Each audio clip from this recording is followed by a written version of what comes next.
Salut tout le monde, j'espère que vous allez bien. On se retrouve aujourd'hui pour le 7e épisode de Un jour un trade, jour 7.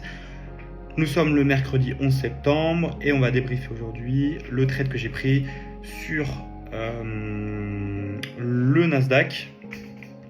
Alors, vous verrez en ce moment j'enchaîne les frustrations. Alors il y a plein d'enseignements à tirer. On va pas parler de technique cette fois-ci. On va vraiment parler mindset, psychologie et surtout émotion, maîtrise des émotions et respect de la discipline dans les moments les plus compliqués. Donc passons au graphique directement. Alors aujourd'hui, le plan était simple. On était donc globalement un flux baissier avec une structure baissière. Depuis le plus bas du 6 septembre, donc sur les 18 337, eh bien, on est remonté petit à petit de façon lente. Donc on avait quand même bien remonté jusqu'à cette nuit quasiment 3%, près de 500 points. J'avais identifié cette liquidité ici qui n'avait toujours pas été liquidée. Donc mon plan était des ventes, comme on était dans un flux baissier ainsi qu'une structure baissière, mon plan était d'aller chercher cette liquidité, notamment avec une entrée sur l'OPR par exemple. Alors, au cours de la journée de la session asiatique, on avait créé ces deux lots, en sachant qu'à 14h30 on avait la news sur l'inflation américaine. On est venu se reposer sur un petit order block, sur une petite zone de demande, ce qui nous a laissé de la liquidité à aller chercher. Ensuite, on va on va manipuler, on va aller chercher de la liquidité qu'il y a ici, qu'il y a à cet endroit-là. Ensuite, OPR, donc ouverture du marché US, on casse l'OPR par le bas. Je place mon ordre sur les 18 808 et ensuite, donc ça met un peu du temps à partir et ensuite, vous voyez, ça va jusqu'au ratio de 5 avant de se retourner.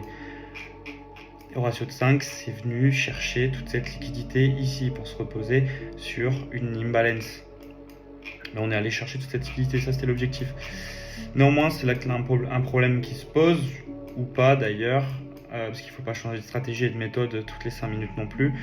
Néanmoins, vous savez, au ratio de 1, je protège et je mets break-even. On est revenu break-even, donc cette fois-ci pas pour 1 point, mais pour 6 points. Ensuite, juste en suivant, on dégueule. Si je protégeais mes paliers, on serait revenu sur un ratio de 4, on aurait fait un ratio de 4. Voilà, ça fait beaucoup. Entre hier, vendredi dernier, ça fait beaucoup de ratios, beaucoup de trades qu'on rate pour des détails, ça joue sur des détails. Alors moi, j'ai vraiment l'impression que c'est un test psychologique, de voir comment je réagis. Alors certes, quand je vois ça, eh bien forcément, très très frustré. Alors j'essaie de décrire les émotions, mais c'est de la frustration, c'est un peu d'énervement aussi. C'est des phrases type on ne va pas y arriver, je vais pas y arriver. Mais justement, encore une fois, ça nous permet de travailler le recul, de ne pas réagir à chaud directement. Là, clairement, c'est prendre du recul, poser les écrans, revenir le soir, analyser le soir ou le lendemain si on se sent mieux le lendemain. Voilà. Alors, moi, depuis vendredi, les analyses sont bonnes. Ça, c'est vraiment la bonne nouvelle.